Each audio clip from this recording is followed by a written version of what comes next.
Welcome to this week's episode of Diary of a Ghost Hunter with your hosts Anne Rekovich and Renata Daniel. This week we have had 2 private investigations. Hear all about it in this episode. Also, what if you're handed an irresistible opportunity as a ghost hunter, but it might be a little bit naughty? What do you do? We'll have a discussion on that. And we've just about locked in yet another awesome location for our UK Ireland tour. Stay with us and we'll see you at the end.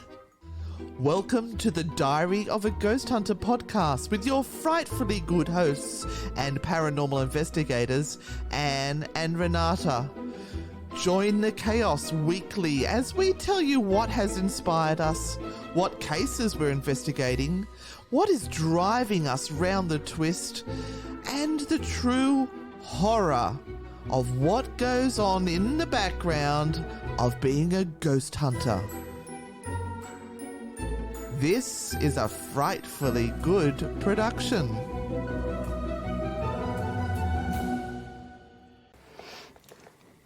Hi, Anne. Oh, you poor thing. We were talking about this only about 2 or 3 weeks ago, about being a paranormal investigator and running the investigations and tours of publics and what happens if a team member goes down. Well, guess who went down this time? Yeah. And this is good. This is much better. This is good. I had 3 days with no voice whatsoever. Yep. And it's just starting to come back now. So forgive me if I don't talk all that much during this. And she normally takes over. Normally.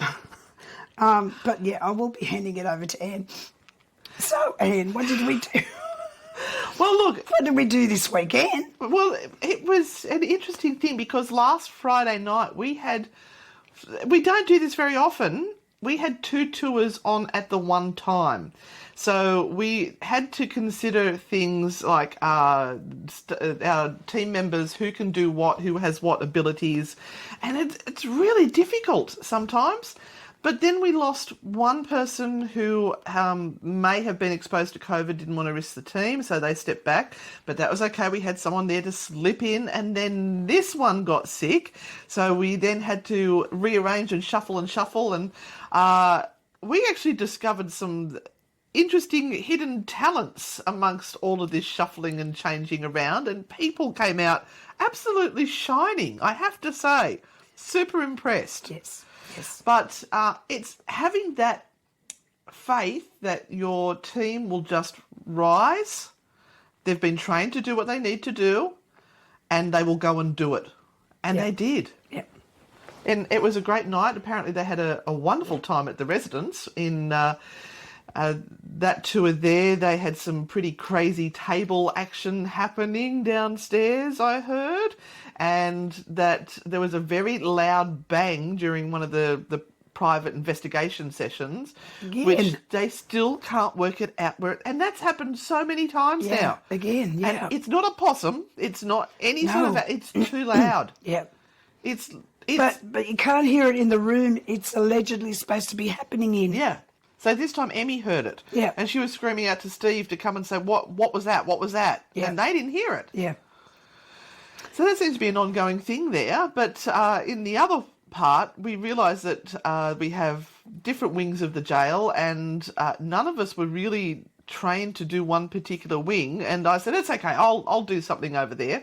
And I have to say, Chris stepped up, and he did a magnificent job of telling the history and running some of the sections over there. And I immediately got onto Renata and said, wow, Chris did awesome.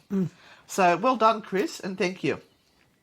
But of course, thank you to the rest of the team, who are all outstanding as well.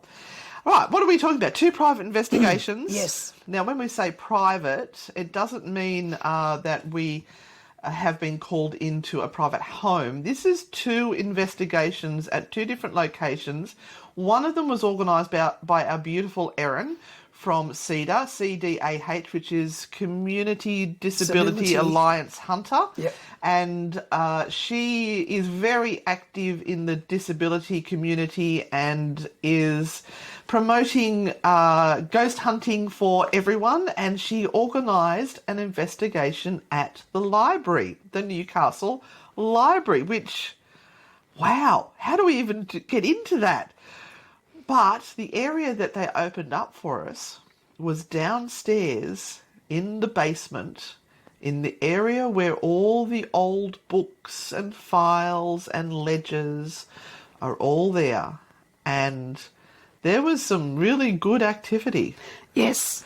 And I was stuck on the switch desk because I was operating StreamYard. Now, if you want to watch that investigation, it is on our YouTube channel, Anne and Renata, Frightfully Good Ghost Grannies. So you can pop over there and you'll see it pop up there with a picture of Erin and live investigation at Newcastle Library. Check it out. The surprising thing was somebody asked what used to be there before the library was there, and I went, I've got no idea. I actually only live 4 blocks from here, but I don't know. And Renata knew the history, and she was saying that there used to be houses there. And then somebody said, I'm picking up on children. I feel like there's children here. And the suggestion, I think Erin said, well, why don't I try some nursery rhyme? So she tried a nursery rhyme, and there was a little bit of activity. And then I jumped on and said, oh, Erin, do another one. Do something like Twinkle, Twinkle, because she had trouble with the words on the other one, remembering them. Well, she did Twinkle, Twinkle, and it all went nuts. The tripwire went off. The lantern that was over with Brooke was going off, but it was going off in time to her singing the song. And it reacts to electromagnetic field. So her voice is not putting out electromagnetic field. Yes, it's putting out vibration, but she was also sitting with us in a different area. Yeah. That's crazy. Yeah. So it was really interesting. I could have spent more time there. Yeah. And hopefully we'll get to go back at some stage. Yes. I think we did a good job. I think the library was impressed with our professionalism, and we didn't muck around. We were ready by 7 o'clock for the live, and it was all action stations when the live was happening, and we were switching between cameras and people in different areas. Chris saw a shadow figure down there. Brooke was covered in chills all over her, and Erin just did a fabulous job in the whole children interaction thing down there. Yeah. So impressed. Yeah. So that was one of our investigations. Is there anything more you'd like to croak out about that, Renata? A big thank you to the library for allowing us to go in, and for Erin for organising that. So definitely children, and definitely the staff themselves down there have said that they have areas down there where they feel very, very creeped out. They don't want to go down into those areas whatsoever. So we sort of tried to be around those areas too, and we did see some interesting shadows and things occurring. But I think the interaction with the technology that you brought in was pretty awesome, considering that you're only looking at areas where there are stacked books. Whether they were, whether the spirits were associating with the books or the sections that we were in, don't know. So we didn't have enough time. Or the land that was there before the library was even built there. I think we would have needed more time. Yeah, we didn't get a chance to do EVP sessions or anything like that, which would have been a lot of fun to do. Yeah. But still, the opportunity was just amazing. Pardon me. So now the next thing that we did is that we organised ourselves a little experience. Yes. We ended up unexpectedly with a Saturday night off. Won't look at anyone. And we thought, well, we don't get the opportunity to just investigate just us. No need to entertain anyone. And like normally when we go away, we're trying to do lives, and we're trying to let the public come and join us and be part of the live investigation. And then we try to put what video stuff we do manage to do together, or we're too tired to do more video stuff, and that sort of all falls in a heap. So after the Tanelba House investigation we made the decision that next time we go away, we will just concentrate on putting together a proper investigation video where we video ourselves investigating and see what happens Yep. for fun, not necessarily to get the YouTube views happening, although that would be appreciated. We just wanted to see what it would be like. So we organised one place that you found. Yes, a place that is connected to bushranger history, and a Good place stories. that isn't too far away from Newcastle, and a place that, we weren't expecting. I'd heard about it before, but it's actually called Collector, and it is near Goulburn in New South Wales. And it turned out to be a very, very interesting weekend. Yeah, it was fun. Yeah. So we stayed at a place called the Bushranger Pub. And the Bushranger Pub, again, is associated with local bushranger history. Yes. There were a number of altercations there, a number of ghosts allegedly there at the Bushranger. Now, we can't tell them too much. No. And we had fun exploring the place ourselves. Yep.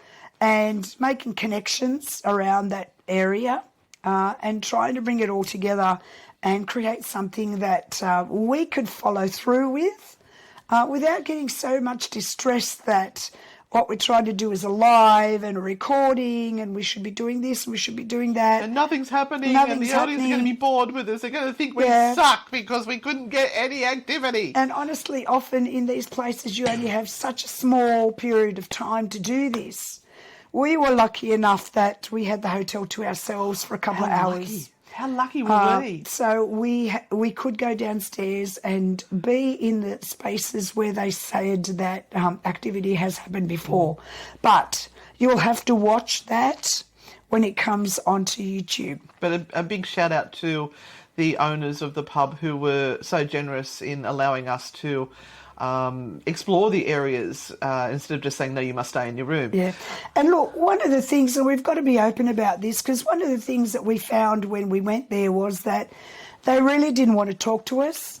They would not come on... I wouldn't say they didn't want to talk to us. They were reluctant to talk to us. They wouldn't come on camera to talk about any of the ghost stories. Well, everyone loves being on camera like we do. They kind of were really sussing out who we were. And fair enough. And what we were going to do. And they also said that there have been some strange people in over the years who have done things that they weren't really too keen on. Yeah. So, it was really... And bullshit stuff that, people come in and saying, oh, there was a massacre here of the Indigenous people and... Yeah. People buried under the floor, I think, or something like that. Absolute bull dust. There is no history of that in that area whatsoever, but somebody who feels ooky spooky and got the vibes happening is going to think, oh, yes, there was a massacre here, and it's not. It's You've just got to be really careful what you say, especially online. You can't take that stuff off. You can't stick it back. You can't put it back in its box once it's out. And people will go with that information, unfortunately. And then it becomes urban legend. Yeah. One other thing I learned on this weekend is we stopped and had breakfast, and Cousin Steve came and helped us film. We did stop and have breakfast, and I was looking up what to have for breakfast because I was having some carbs, and I thought, will I have a waffle or will I have a Canadian waffle? And I thought, I wonder what a Canadian waffle is. Oh, please don't mention what a Canadian... I am not... made the mistake. No. I'm not going to say what it is. Look it up. I made the mistake of looking up what is a Canadian waffle. I now know it's just waffles with bacon, but that's not what Google told me it was. And I was a little distressed, and I could not have a Canadian waffle after. Just look up Urban Dictionary, Canadian waffle.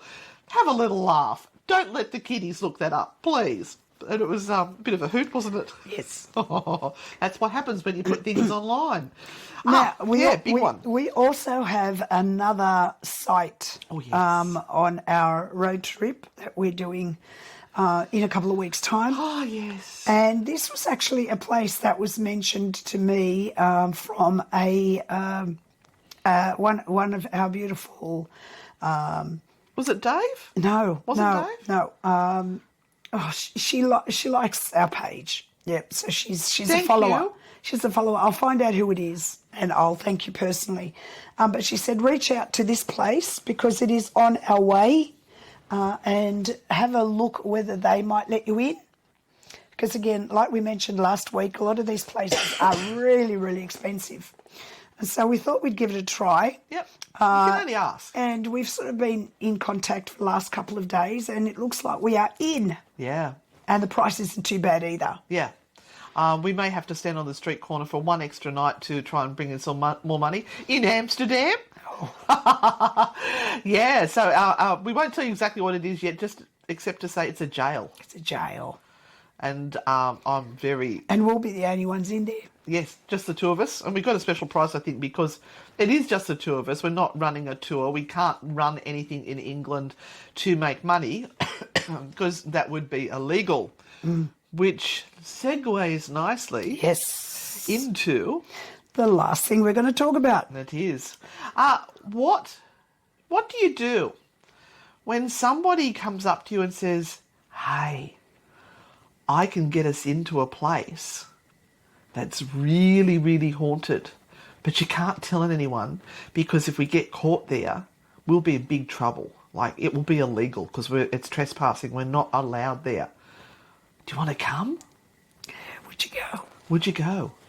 Should you go? Now, from a business point of view, the answer to that is really simple. No. Do not go. You have insurances in place, and you have a business name to consider, and any black mark on your record will eliminate some of those things that are really, really important for you to continue your business. Because once information goes out that you have been trespassing, you are no longer seen as someone who can be trusted in a particular spot, and no one will give you anything. So you've kind of just done your business in. Yep. And there are a number of places around where we live, Newcastle, where people go all the time to investigate. And I've been asked a multitude of times, do you go out there? Have you ever been there? Are you planning to go there? Will you do a tour there? Will you run a tour there? And the answer to all of those is no. I have tried to reach out to the people that own that area, and I've had no response over the years. And I would never go because it is privately owned land. It's also Indigenous land. And I just can't. I can't risk a business that's been running for 12 years to go out and explore this place. No matter how tempting. No matter how tempting. Do you know one of the ones that was offered to me that if I wanted to go through a hole in the fence, I could go and investigate? Stockton Hospital. Oh, was it? Yeah. Wow. They said they knew somebody who used to work there and still can go there because they still had keys or something. And if I went, they could there's a hole through the back fence and they could take us through. And as long as we remain hidden, we could do some investigating in there. I went, no. Yeah. No, that is so wrong in so many ways. I would only do this with the blessing of the community and the people that were there, because knowing there are some ghost hunters out there who revel in horrible stories, they're going to assume that everybody there was treated poorly, treated badly, and they'll be making up all this crap about torture and sexual assault, and there'll be demons. And no. And don't make that stuff up just because it makes a good story, please. Now, if you're a private person and someone says to you, we're going out to this spot, do you want to come? That is going to be up to you to decide whether you want to or not. And it depends on what you're looking for in the future as well. Because that, if they're taking a video, that could then be put up on YouTube or on their pages. And you can't kind of mask yourself if they put you on. Yeah, and the police can look at that and go, oh, look, here are the people that are on this site. Let's get their photos and find out who they are. and you could be charged, and you could end up with a criminal record. Now, the other thing too is that site safe? Maybe there's a reason why you're Are not you allowed going on to there. hurt yourself if you're there?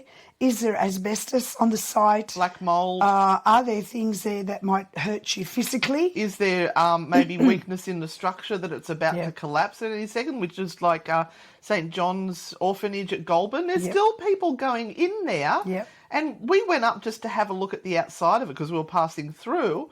And it really is quite scary what's left of the structure and the state that it's in. There's no way I would walk inside that building. Yeah. But still, there's videos up of people who are going in and they're still doing investigations and they are really risking their lives. Yeah, and in some of those places, they're quite close to people's homes too. So if you're making noise and if there are lights going on and off, the likelihood is that the neighbours will call police. Yep. And say, look, there are young kids rummaging around. What can the police do? I guess it will depend if they just chase you off with a warning or whether someone's hurt themselves. If they're sick of it, they might go, that's it. We have to charge someone to show that... If it's on a bad night. Yeah, no, well, it's not any bad night. It's if they've had it happen consistently, they're eventually going to have to charge someone to say, if you do this, this is what will happen. Yeah. So someone will be the sacrificial lamb and they will be charged.